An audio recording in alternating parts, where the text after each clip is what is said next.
नमस्कार। Part one में आपने जाना राशियों के स्वभाव के बारे में।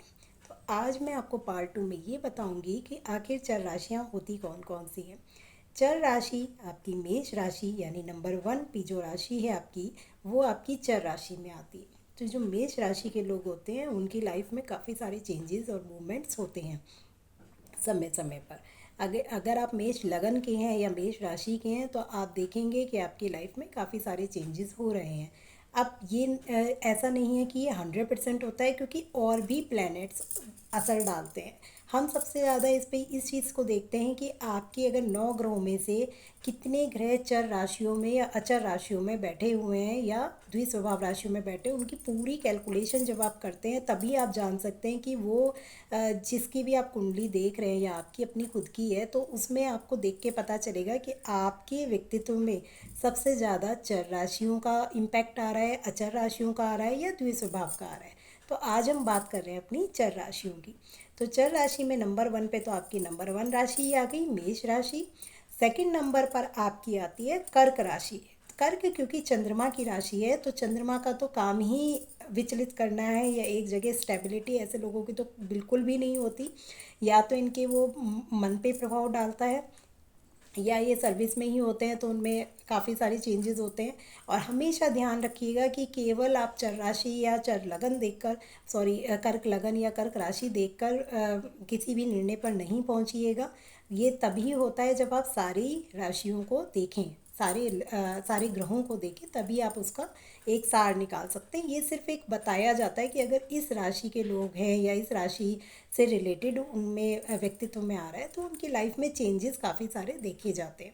अब वो चेंजेस ज़रूरी नहीं है कि जॉब में ही हो सकता है उनकी लाइफ में, लाइफ स्टाइल में चेंजेस हो रहे हों, या उनके अप्स एंड डाउन्स वो बहुत देख रहे हो अपनी लाइफ में।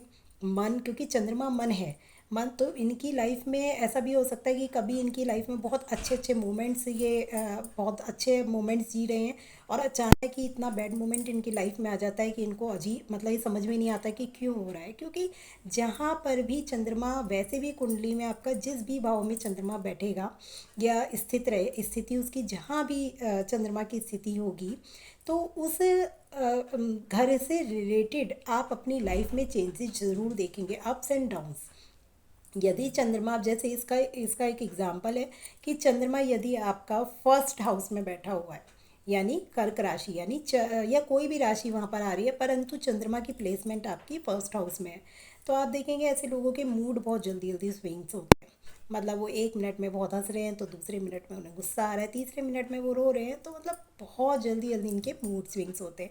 इसी तरीके से चंद्रमा यदि आपके धन भाव में बैठा हुआ है तो चंद्रमा के बैठने से आपके पास धन आएगा जाएगा, आएगा और जाएगा, ये क्रिया चलती रहेगी। आपके फोर्थ हाउस में चंद्रमा का बैठना ये दर्शाता है कि आपका घर बहुत जल्दी जल्दी चेंज होगा, कि या फिर आपके पास एसेट्स आएंगी जाएंगी, आप कुछ इस तरीके से मतलब होगा आपकी लाइफ में। तो ये इस तरीके से जहाँ भी चंद्रमा आपका बैठेगा तो वो आप अपनी लाइफ में उसका इम्पैक्ट देखेंगे। तो दूसरे नंबर की आपकी हो गई कर्क राशि। कर्क राशि भी आपकी चर राशि में आती है। पहली मैंने मेष राशि बताई थी, दूसरी आपकी चर राशि आपकी कर्क राशि हो गई। तीसरे नंबर पे आती है आपकी तुला राशि। तुला राशि वैसे भी तराजू की तरह अप डाउन अप डाउन, आप तराजू को देखते हैं कि वो अप डाउन, स्टेबिलिटी तो तब आएगी जब दोनों पलड़ा एक समान होता है या आपका दोनों तरफ वेट बराबर है, अदरवाइज़ वो अप डाउन ही होता रहता है। तो उसी तरीके से इनकी लाइफ भी में भी स्टेबिलिटी बहुत कम होती है।